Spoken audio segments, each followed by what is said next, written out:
Hey wow English followers, what's up? So in today's lesson, I'm going to teach you about the pronoun it. අද lesson එකේදී මම කතා කරන්න යන්නේ it ගැන. ගොඩක් වෙලාවට ඔයාලා හිතනවනේ මේ it කියන pronoun එක අපි භාවිතා කරන්නේ සතෙක්ව ප්‍රකාශ කරද්දී කියලා. It's a cat. උපුසෙක්. ඔන්න ඔය අවස්ථාවේදී විතරද අපිට it භාවිතා කරන්න පුළුවන්. නැහැ. ඊට භාවිතා කරන්න පුළුවන් අවස්ථා හතරක් අපිට ප්‍රධාන වශයෙන්ම තියෙනවා. We use it for distance, weather, day and time. Distance එකක් ප්‍රකාශ කරන්න. එහෙමත් නැත්නම් යම්කිසි දුරක් ප්‍රකාශ කරන්න. ඒ වගේම යම්කිසි weather එකක් කාල ගුණයක් ප්‍රකාශ කරද්දී, day එකක් දවසක් ප්‍රකාශ කරද්දී, time එකක් කාලයක් ප්‍රකාශ කරද්දී අපිට මේ it භාවිතා කරන්න පුළුවන්. අපි ඉස්සෙල්ලා බලමු distance එකක් ප්‍රකාශ කරද්දී යම්කිසි දුර ප්‍රමාණයක් ප්‍රකාශ කරද්දී අපි කොහොමද it භාවිතා කරන්නේ කියලා. අපි මෙහෙම අහුවොත් කොළඹ ඉඳන් කැන්ඩි වලට කොච්චර දුරයිද? How far is it? ඔන්න it යෙදෙන තැන.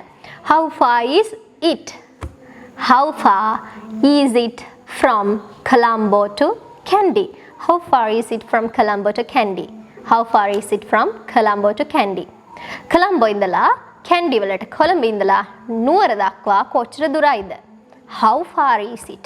කොච්චර දුරයිද? අපි අහන්නේ දුරක්නේ කොච්චර දුරයිද කියලා. මෙන්න මේ අවස්ථාවන් වලදී අපි it භාවිතා කරනවා. අපි කොහොමද කියන්නේ? අපේ ගෙදර ඉඳලා සුපර් මාකට් එකට සැතපුම් 7ක් තියෙනවා කියලා. It's එහෙමත් නැත්නම් it is කියන මේ දෙක contract කරලානේ it's වෙන්නේ. It's 7 miles. It's 7 miles from our house to the supermarket. It's 7 miles from our house to the supermarket. It's 7 miles from our house to the supermarket. අපේ ගෙදර ඉඳලා super market එකට තියෙන සැතපුම් 7යි.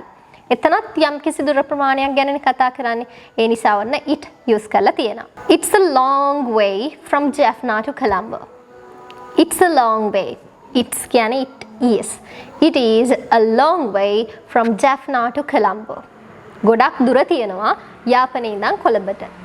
It's a long way. කියන්නේ ගොඩක් දුර තියෙනවා කියලා අපි කියන්නේ it's a long way.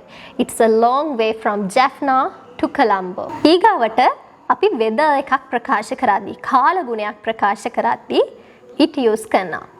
ඉතින් කාල ගුණය සම්බන්ධව vocabulary එහෙමත් නැත්නම් කාල ගුණය සම්බන්ධව අපිට ඉංග්‍රීසි වලින් කතා කරන්න සිද්ධ වුණොත් අන්නේ අවස්ථාවට ඔයාලා සාර්ථක මුහුණ දෙන්න ඕන නම් මම වෙනමම weather lesson එකක් කරලා ඇති. මේ link එකෙන් ඔයාලට ගිහිල්ලා ඒ weather lesson එක බලන්න පුළුවන්. එතනදී ඔයාලට දැනගන්න පුළුවන් දැන් මේ එක එක ප්‍රදේශවලට එක එක කාල ගුණනේ තියෙන්නේ.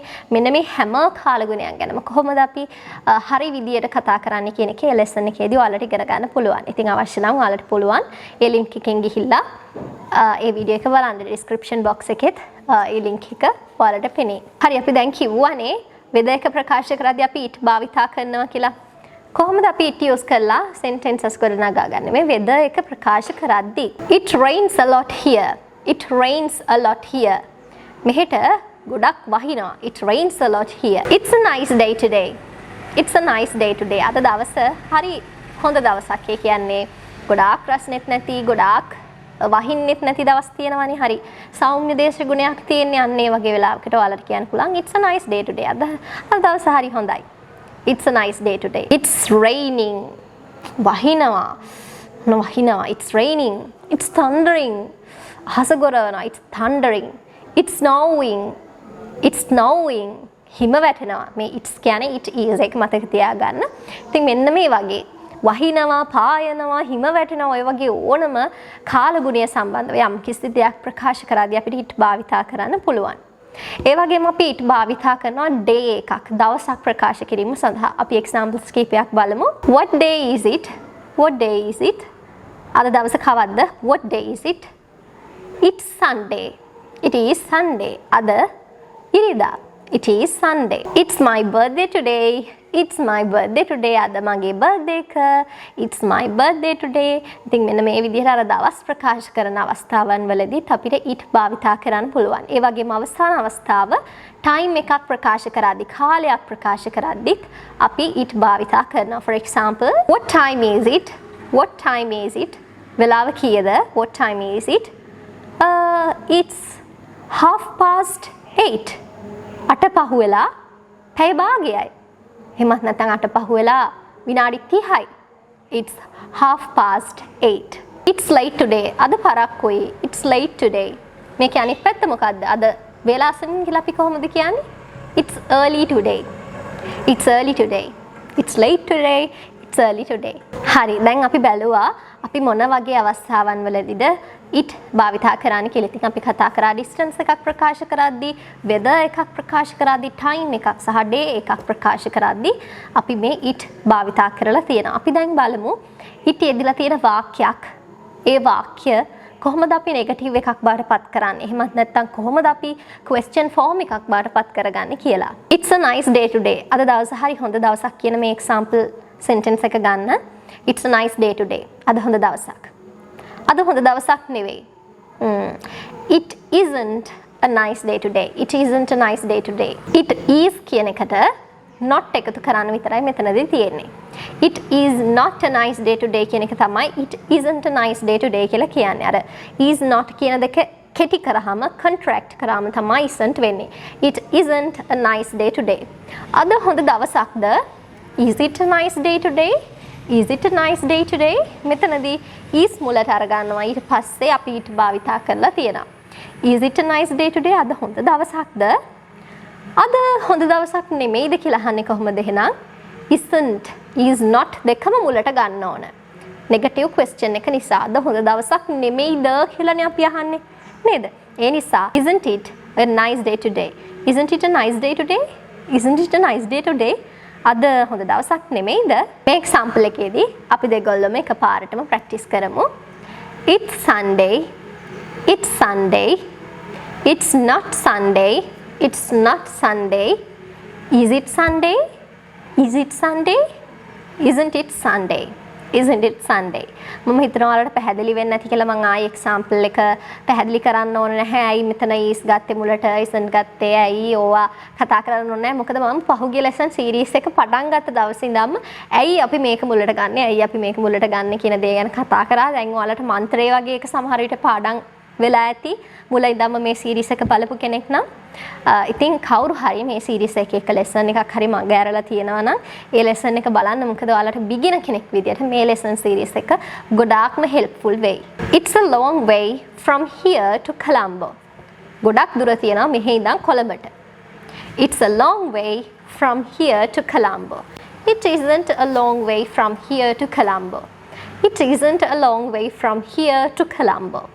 Is it a long way from here to Colombo? Is it a long way from here to Colombo? Isn't it a long way from here to Colombo? Isn't it a long way from here to Colombo? හරි. It's a long way from here to Colombo. ගොඩක් දුරයි මෙහි ඉඳන් කොළඹට. මෙහි ඉඳන් කොළඹට ගොඩක් දුර නැහැ. It isn't a long way from here to Colombo. Is it a long way from here to Colombo? Is it a long way? ගොඩක් දුරයිද මෙහි ඉඳන් කොළඹට? ගොඩක් දුර නැද්ද මෙහි ඉඳන් කොළඹට කියලා අපි අහන්නේ එහෙනම් isn't it a long way from here to Colombo? Right guys, you practiced so well. ඉතින් අමතක කරන්න එපා. ඔයාලගේ example sentences පහළ comment section එකේ comment කරන්න. පුංචි homework එකක් වෙයි. ඒ වගේම අනිත් අයත් ඔයාලගේ example sentences බලලා එයාලත් ඉගෙන ගනි. ඒ වගේම ඔයාලට පුළුවන් ඒ example sentence වල negative forms, ඒ වගේම question forms හදලා comment section එකේ comment එකක් විදියට පොඩියට දාගෙන යන්න. ඉතින් මම පොඩි දෙයක් කියන්නම්. සමහර ලාවට මගේ lesson එක දිහා බලාගෙන හිටිය කියලා ඔයාලට ඉංග්‍රීසි පුළුවන් වෙන්නේ නැහැ. ඔයාලට සිද්ධ වෙනවා මගේ lesson එකක් බලන්න එන්න කලින් පොඩි පොතකුයි පෑනකුයි තියාගෙන lesson එකට එන්න. lesson එකට ආවට පස්සේ මුලින් lesson එක හොඳට අහගෙන ඉන්න. හරි? ඊට පස්සේ ඔයාලට පුළුවන් lesson එක ආයි බලලා මේ ලෙසන් එකේදී මම දෙන example sentences තියෙනවානේ මම දෙන introductions තියෙනවා සමහර වෙලාවට මම විස්තර කිරීම කරනවා මෙන්න මේ දේවල් ඔයාලට පැහැදිලි වෙන විදියට ඔයාලගේ note එකක් ඔයාලා හදාගන්න. ඒ වගේම මේ දෙන example sentences ඒ book එකේ ඔයාලා ලියා ගන්න. ඒවයි negatives හදන්න, question forms හදන්න කරන්න නම් ඕන තරම් වැඩ තියෙනවා. හරි? ඉතින් පුංචියට පොඩ්ඩක් අර writing කියන පැත්තත් එක්කම මේ lessons ටිකත් ඔයාලා අල්ලගෙන යන්න නිකම්ම බලාගෙන ඉන්න එපා මේ lesson එක දිහා. මොකද එහෙම පුළුවන් වෙන්නේ නැහැ. ඔයාලා English බැරිම කෙනෙක් නම්. ඔයාලට සිද්ධ වෙනවා පොඩියට මේක කොහේ හරි note down කරගෙන ඊට පස්සේ දිගින් දිගටම මේ දේවල් practice කරන්න. ඔයාලගේ practice එක මත තමයි ඔයාලට English පුළුවන් වෙන්නේ. හරි? කෙනෙක් කොච්චර හොඳට English කියලා දුන්නත් වැඩක් නැහැ. ඔයාලා නිකන් කරන්නේ බලාගෙන ඉන්න එක නම්. ඉතින් ඔයාලට තියෙනවා වැඩක්. ඔයාලා මේවා ගෙදරදී practice කරන්න ඕන හොඳට. ඔයාලා ඉතින් පුංචි විනාඩි 5ක් 10ක් 15ක් අරගෙන English practice කරන්න පොඩ්ඩක් වෙලාව හදාගන්න. English ඇත්තටම improve කරගන්න ඕන කෙනෙක් නම් ඒ උවමනාව තියෙන්න ඕනේ. ඒ නිසා අර කොච්චර busy වුණත් විනාඩි 15ක් English වෙනුවෙන් වැය කරලා තියාගන්නවා කියන එක ඕන කෙනෙක්ට කරන්න පුළුවන් වැඩක් නේ. කවුරු හරි කියනවා නම් අනේ බෑ මං busy මට ඕවා කරන්න වෙලාවක් නැහැ කියලා ඒක බොරු වැඩක්. මොකද මේකට විනාඩි 15යිනේ යන්නේ. ඒ නිසා please මේ දේ කරන්න. ඔයාලගේ English අනිවාර්යෙන් improve වෙයි. So, well done guys. Bye. See you soon in my next videos. Lots of love for you.